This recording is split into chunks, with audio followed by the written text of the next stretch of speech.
This video was brought to you by Carl Friedrich Gauss. Gauss, doing the bell curve since 1809. Beat that.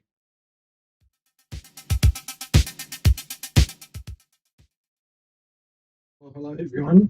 This is the night before level 2 exam, so I thought I'd just go over normal distribution with you.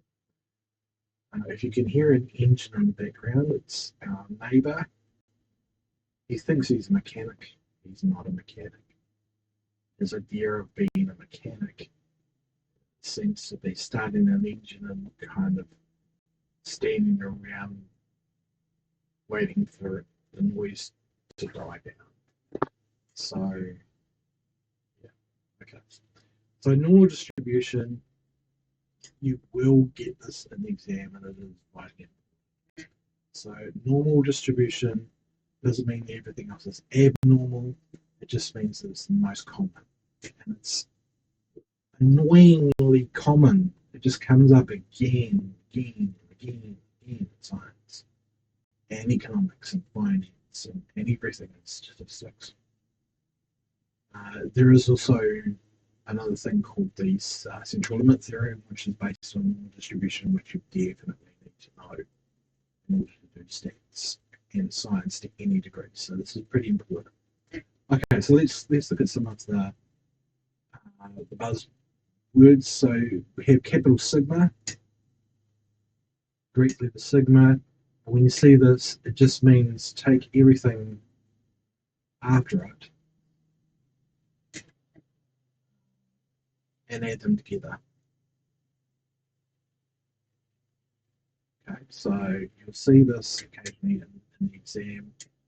They'll have sigma x y, something like that. And it just means we just take everything and add them together. Easier. This one is the Greek letter mu. I'm not quite sure how you pronounce it properly, but I always pronounce it mu or mu. It doesn't really matter. It kind of looks like a U, which has developed sort of a leg. So it's kind of leg, and then there's a U. So this means the population mean average. Okay. So this is the population of everything added up. It's not sample mean average, which is denoted as X bar. So don't worry about that. So we would work it out the same thing. So we would add everything up. We would use this sigma there. We're going to add all of the things up, and we're going to divide that by the number of things. So say we have 3, 4, 7. The mean average for that would be equal to 3 plus 4 plus 7 divided by the number of numbers, which is 3, which I don't know what that is. So it's going to be, 14 over 3. So 4 point something. Let's work it out. So 14 divided by 3, 4.6666, which is 14 over 3. Okay. This is, think of this as like the locator. So where is our data? Okay. Where is our data? I'll explain it a bit better in a second. So let's move this thing down here. So this is also a Greek letter. A lot of things in maths are Greek letters. I think like way back in the day, they thought that using Greek letters made you smarter. I think that didn't the Romans, the smart Romans spoke Greek. So Greek was like the language of, okay, so this is lowercase sigma. not to be confused with uppercase sigma, which is the. So this means a standard deviation. So this concept can be confusing, but we work it out. So I think the formulas, we add everything up,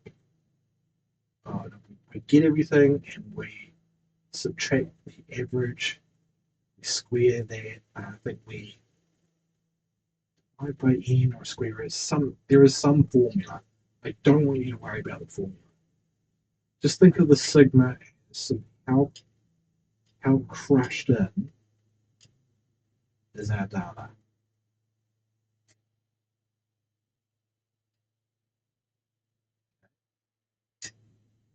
See what I'm. So I'm going to bring up GeoGebra. So here we have GeoGebra, and here we have our beautiful bell curve. And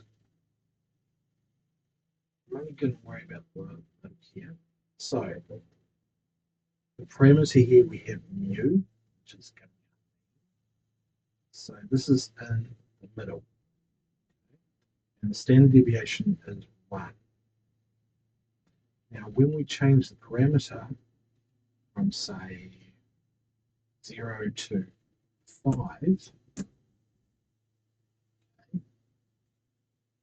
our graph moved to the right. So here's where we started. So it's moved it to the right. So don't worry about the sun. This thing here, so let's say from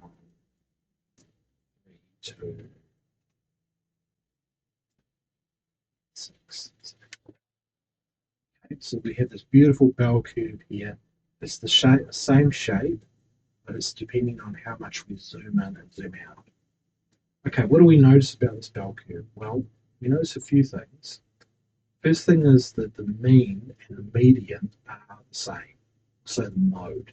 So the mean is the average, the median is the middle number, and the mode is the most common. So it says that all of our samples are kind of bunched around the middle. They're not evenly spread out, they're bunched in the middle. Something is causing it to be bunched into the middle. My neighbour is revving up a motorbike now. Okay. So how spread out this is depends on our parameter of standard deviation. Okay, we're going to get to this. We're going to get back to this in a second. But I just want to get this down. Okay. So our bell curve. Let's move this up a bit. Our bell curve here. So here is our mean. Okay. And our standard deviation is this is one standard deviation, and this is another standard deviation, and so on and so forth. Okay. The probability in normal distribution is really between 2 points.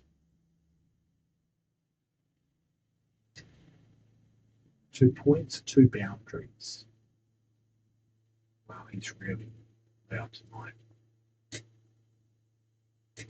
Okay, between 2 points, 2 boundaries.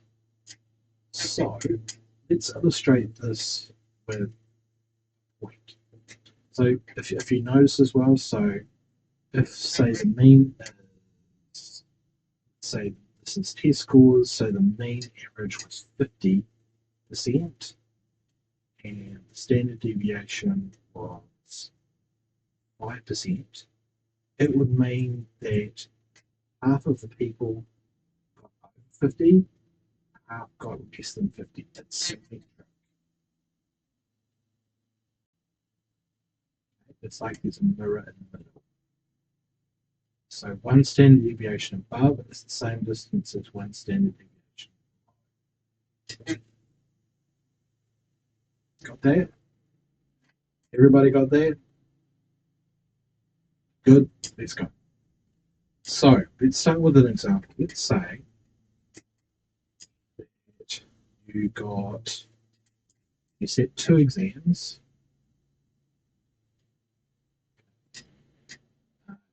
In English,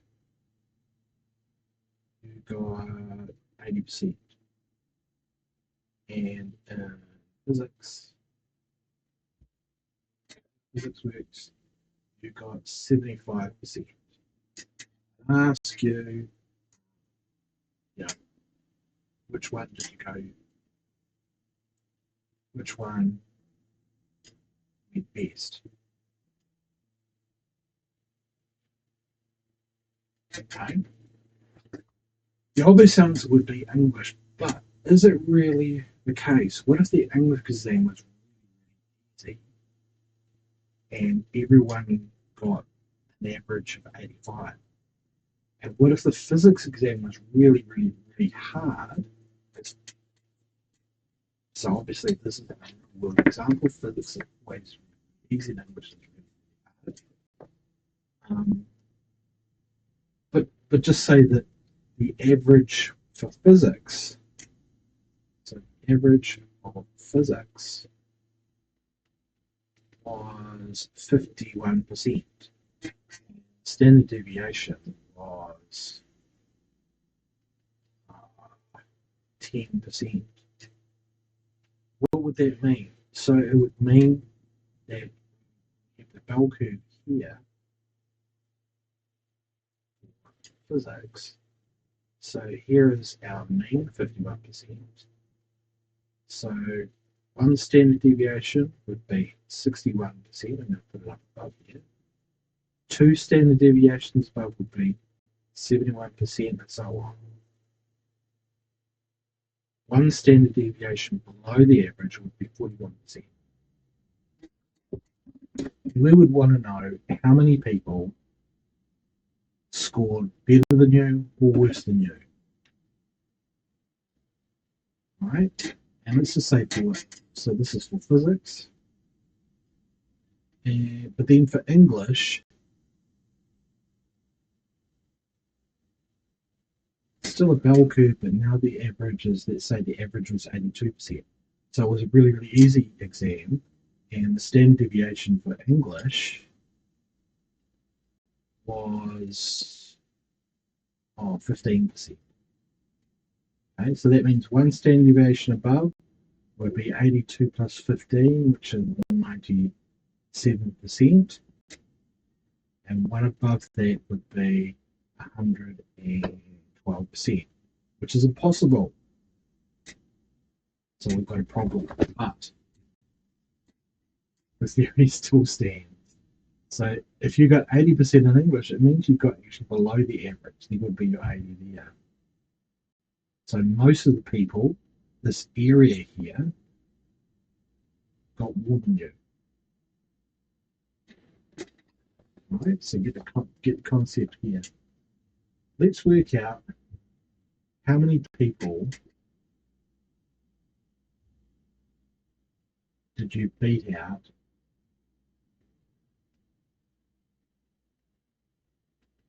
in physics. Physics works, and physics is important. So we know that the mean average of physics is 51%. And we know the standard deviation of physics, what did we say was 10%. Okay. We need some way now to standardize this. We need to know how many standard deviations away from the mean you were. And for that, we use the Z-score. For our friends in America, our friends in America,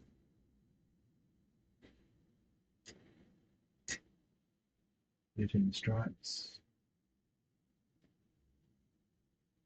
50 stars. It would be called the Z-score. Same thing. Okay, but I'm going to call it the Z-score. All right, so the Z-score, think of this as the number of standard deviations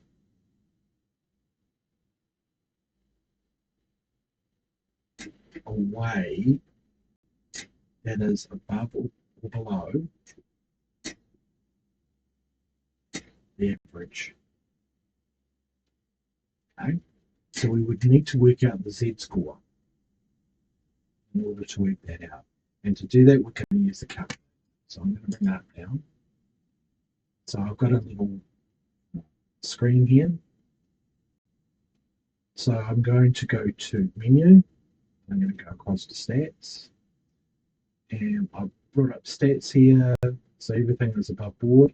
We're going to go to F5 for distribution, F1 for normal. Now, NPD stands for the normal probability density function. Do not use this. It's pointless on a continuous distribution of this level. So if you need to use NPD, you're not sure which one to go, it's not this one.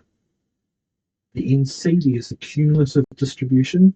So this is when we want to find the average, and when we want to find probability. But I'll do it here. So do not use that one. And then it's going to disappear on me. And this one is when we want to find the probability. It's going to disappear again.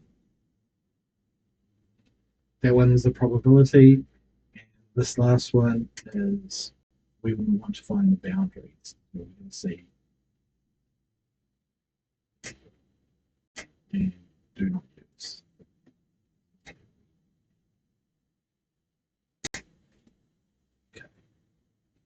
And it appears. There we go. All right, so this one here, we're going to enter in our data. So we want to find how many people got less than us. Okay, so we're going to go F2. So it's already set up with something else that I was doing. I can't remember what I was doing that on, but let's work it out. So the lower bound, we're just going to set to 0, something crazy. Okay, the upper bound is what we want to work out, and we worked out that you scored. How much did you score in physics? 75%. Well done. Okay, you scored 75%, and the standard deviation we worked out it was 10%, and the average was 51%. Okay, so now it's going to return how many people got a score between 0 and 75. 0 and 75. The lower boundary is 0, the upper boundary is 75, the standard deviation is 10, and the mean average is 51. And I'm going to hit execute, and it's going to give me another. So, in other words, 99.1% of people got between 0 and 75 in this exam. So you did pretty well if you got 75. Notice the z-score here. The 0 score, the lower score is 0, is 5.1 standard deviations below me. But the one that we're really interested in is this z-score here. And you got 2.4 standard deviations above the average. So you got in the top 1%. Well done, you. So, having learned that, let's have a look to see how many people are between different points on a standard deviation, on a standard bell curve. So, what proportion of people are within one standard deviation of the mean? So here is sigma, and this is negative sigma. So within one standard deviation. We need to work out a z-score. So a z-score is going to be 1 because you're one standard deviation away. And the z-score is worked out like this. So don't be intimidated because we know all of these symbols. So this is the point we're looking for.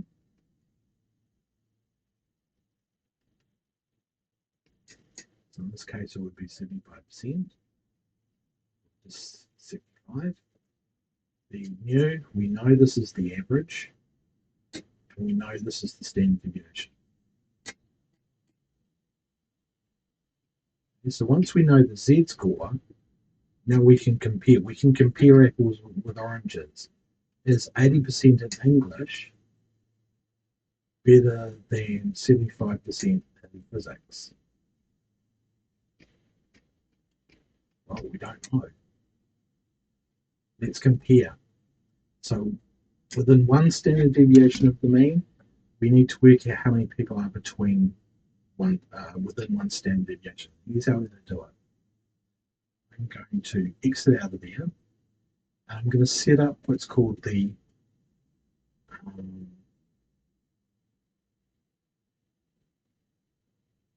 I'm going to set up the standard normal distribution. So I'm going to say between one standard deviation to the left and one standard deviation to the right, if the mean was 0 and the standard deviation was 1. Okay, so this tells us that one standard deviation below the mean, there, let's disappear again, and one standard deviation above the mean, if the average was 0 and the standard deviation, oh, I've got them the wrong way around. 1 and the mean was 0. Okay, so if this is 0, this will be 1, this will be negative 1. So how many people are within one standard deviation of the mean? Well, let's work it out. 68.3.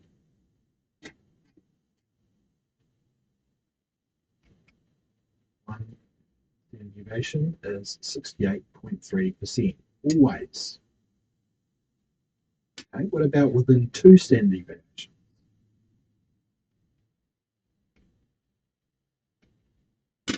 All right, let's work that out. So this is going to be, going to set it there, so now it's going to be negative 2 to 2 standard deviations. So we have another standard deviation again. So now we want to know this area. And how many is going to be in that one? Well, let's just grab the calculator. Find out. See, 95.4%.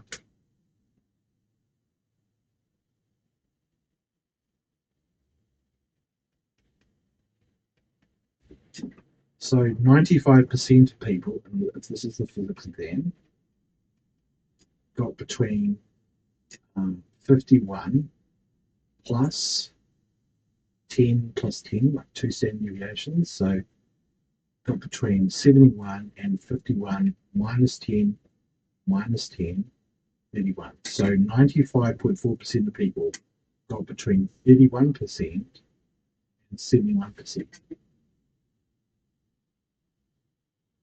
How many people within 3 standard deviations? Okay, now things get interesting. So let's grab our calculator and exit. Now it's going to be 3 standard deviations below the mean, 3 standard deviations above the mean, 99.7. So 99.7% of people got within 3 standard deviations. So in other words, between 21% and 81% in physics.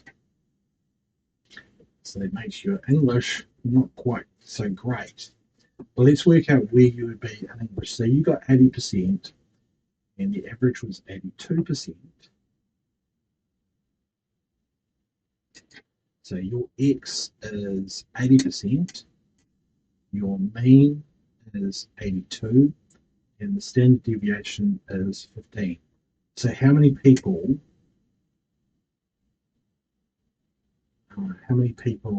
got less than you? Which is what you really want to know. Okay. Well, let's grab our calculator and work it out. So we're going to change the parameters. So our lower bound, we're going to set something crazy like 0. Okay. Our upper bound is going to be 80. So between 0 and 80, which is what you got. Standard deviation now is going to be 15. And our mean, what did we say it was? It was 82. Okay, so how many people got the same as or less than you? Well, 44.6%, not 44.7%.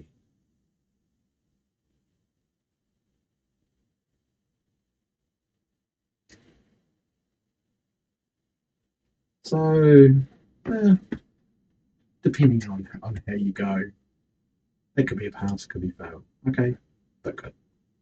Even so, even though you got 80%, you still got in the bottom half.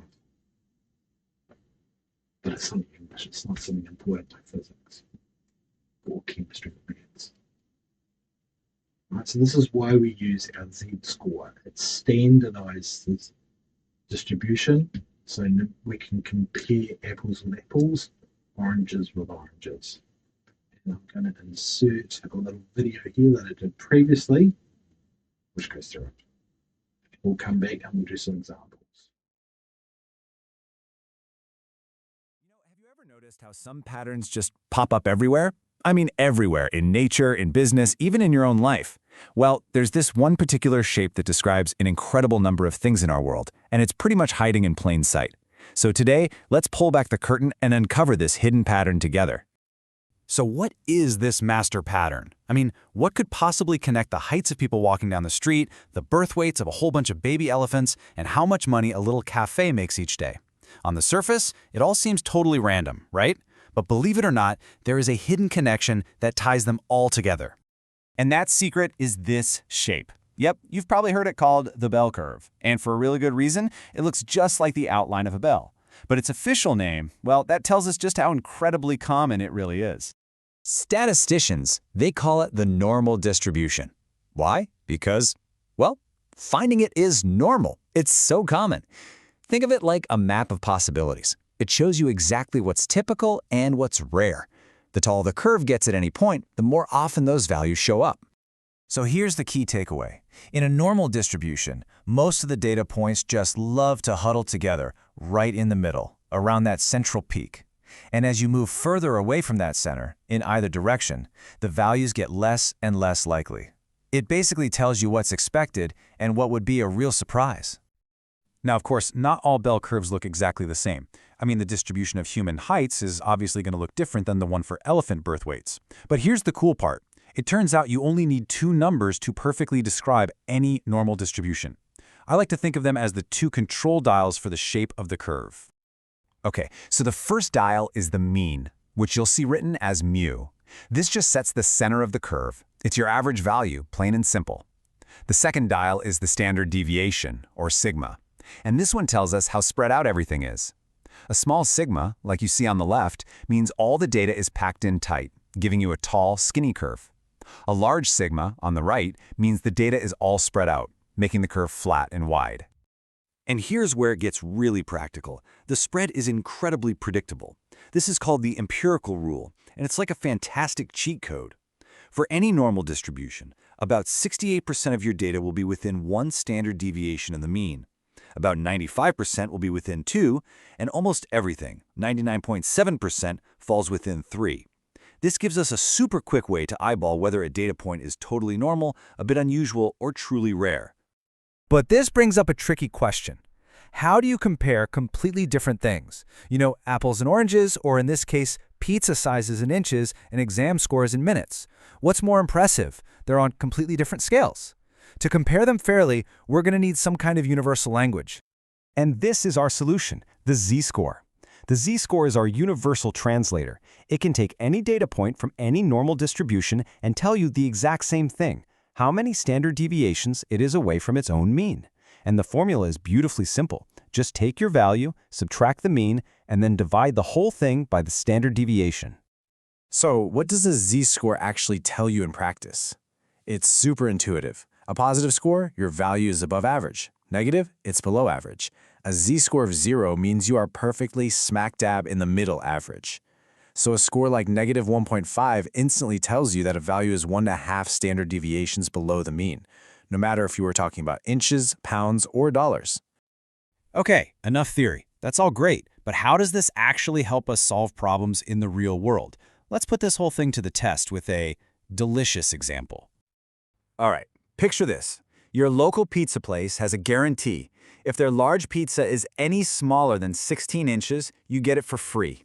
Now, from your extensive personal research, you know their pizzas average 16.3 inches wide with a standard deviation of 0.2 inches. So the big question is, what are the odds you're getting a free dinner tonight? Here's the golden rule for solving these kinds of problems. First, always sketch a quick bell curve to see what you're looking for. We want to find the chance of getting a pizza smaller than 16 inches, so we're shading the area to the left. Second, we calculate that z-score. We just plug in our numbers, 16 minus the mean of 16.3, and divide that by the standard deviation of 0.2, and that gives us a z-score of -1.5. And that z-score lets us find the answer. It corresponds to a specific probability. There's a 6.68% chance of getting a pizza that's smaller than 16 inches. So hey, the odds aren't huge, but a free pizza is a free pizza. I'll take those odds. Now, understanding z-scores is absolutely crucial. But let me let you in on a little pro tip. Your calculator can do the heavy lifting for you. Most scientific calculators have functions like normal CDF or NCD. You can just plug in your values, and it will find that area under the curve, that probability, for you in a split second. It's the engine that does all the hard math. So far, we've gone from a value, like 16 inches, to a probability. But what if we need to do the exact opposite? This is where you really start to level up your skills, and it's a move that's essential for tackling more advanced problems. Let's completely flip the script. Imagine you already know the probability, but you need to find the cutoff value that goes with it.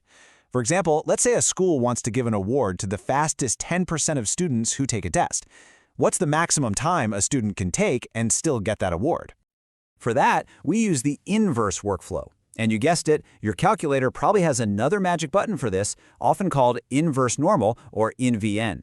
It's built for exactly this scenario. You feed it the area, in our example, the fastest 10% or 0.10, and it spits back the boundary value, the exact exam time that separates the top 10% from everyone else. And here's the ultimate power move. You can use the same inverse method to find a missing mean or a missing standard deviation if you don't know it. The trick is to first use that inverse normal function to find the z-score. Then, you can plug that z-score back into our original formula and use a little algebra to solve for the missing piece. It's a multi-step process for sure, but it shows you've really mastered this stuff. So in the end, what's the big deal with a bell curve? I think this quote really nails it. It gives us a common language, a framework to make sense of data, to see the pattern in what looks like chaos, and to describe just how normal or how truly exceptional any given thing really is. So the only question left is, where are you going to see it next?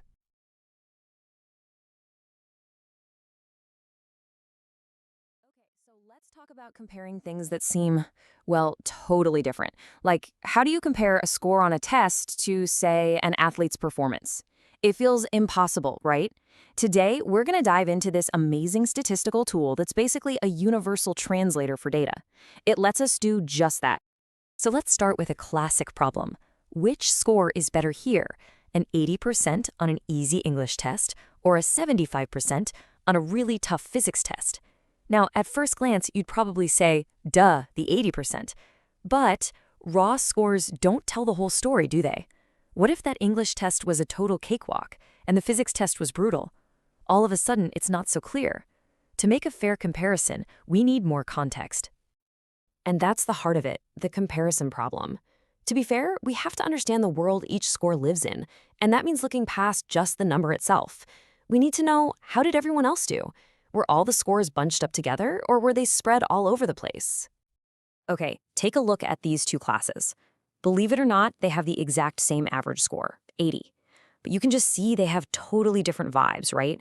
Class A on the left is really tightly clustered. Everyone scored pretty close to each other. Class B, though, is all over the map. It's widely spread. This visual difference, this spread, is the key piece of context we've been missing. So how do we actually measure this spread in a consistent way that works for any set of numbers? What we need is a standardized ruler, a tool that can tell us, on average, how far any given score is from the middle. And that ruler has a name. It's called the standard deviation. That's it. It's our official measuring stick for data. A small standard deviation means all the data points are huddled up close to the average. A large one means they're scattered far and wide. It's just one number that beautifully sums up how spread out everything is. All right, now that we have our ruler, let's introduce the hero of our story. This is the tool that puts that ruler to work and finally solves our comparison problem. This is how we can truly compare apples and oranges. Meet the z-score. Seriously, think of it as a universal translator. It takes any score from any test on any scale and converts it into one single standardized number.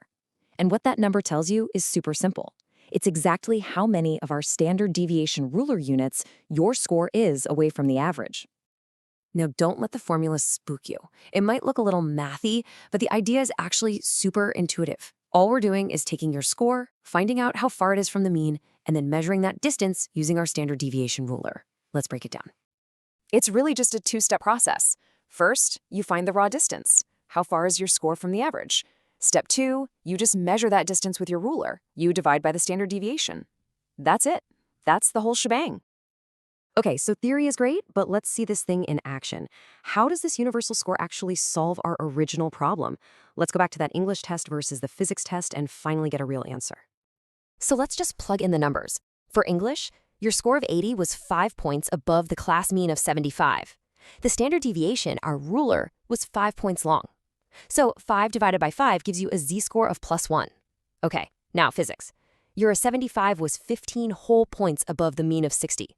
But look at that standard deviation. It was a huge 15. So 15 divided by 15 gives us the exact same z-score of +1. The result? Mind-blowing, right? Relative to your classmates, your performance was identical in both classes. And this universal translator isn't just for school tests, not by a long shot. It's used everywhere. You can use it to compare SAT and ACT scores directly, or to see if an athlete today is more dominant than one from 50 years ago, or to spot unusual data in medical trials that might point to a breakthrough. It's incredibly powerful. And this leads us to another really cool use: finding the weirdos in the data, the outliers. A z-score doesn't just tell you if you're above or below average.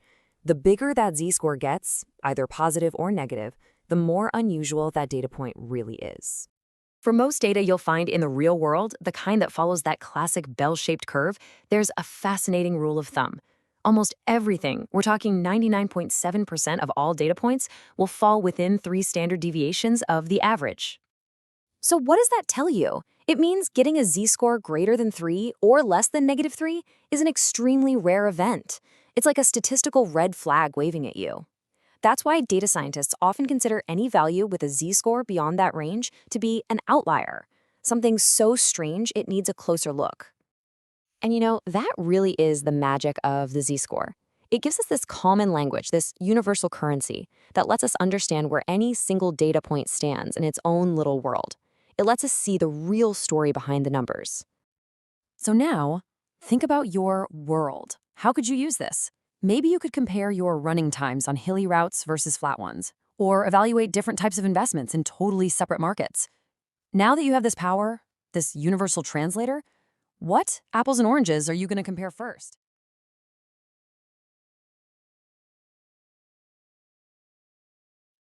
So this example is from, I think this is 2015 or 2016, I'm not sure.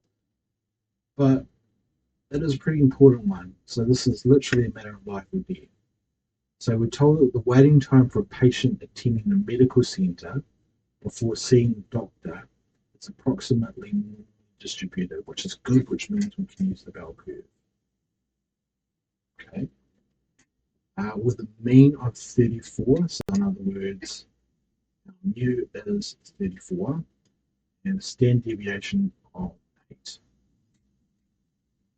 Okay, so how many have a waiting time between 34 and 40 minutes? So if we are working,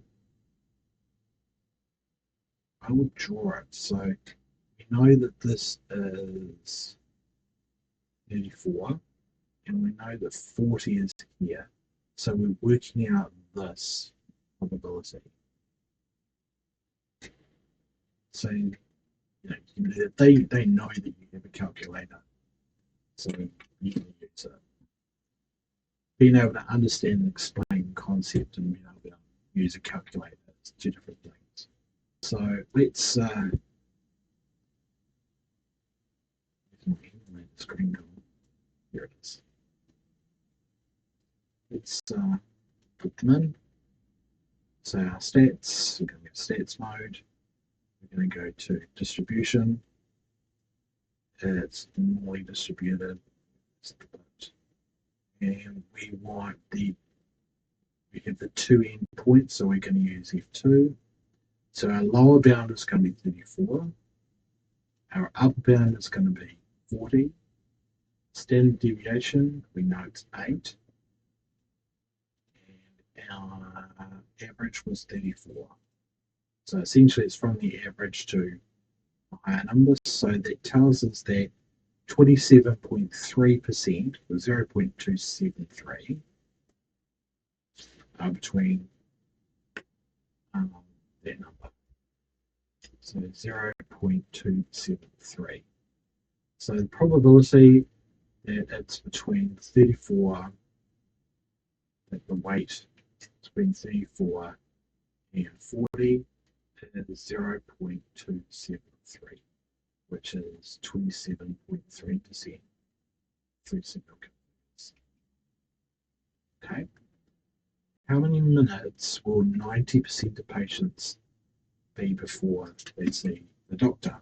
Well, for this one here, 90% is going to be not much use to us in this mode, but if we X out of it, X out of that, distribution, normal, now we have the inverse. Now we have the probability and we need to find the endpoints.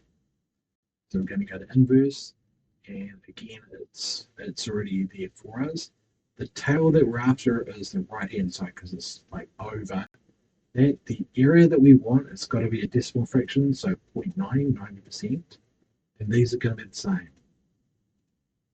So 23.75% wait more than 40 minutes.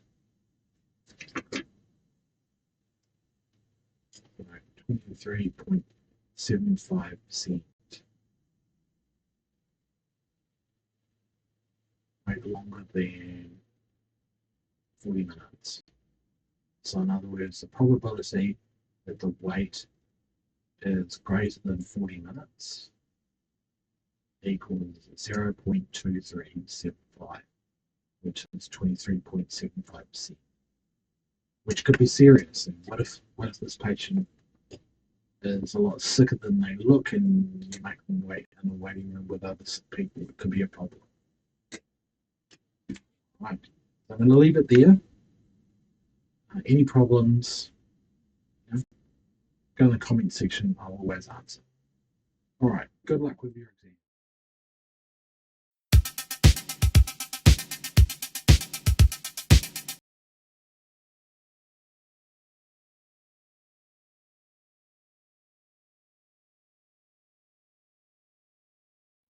I have one simple request, and that is to have sharks with frickin' laser beams attached.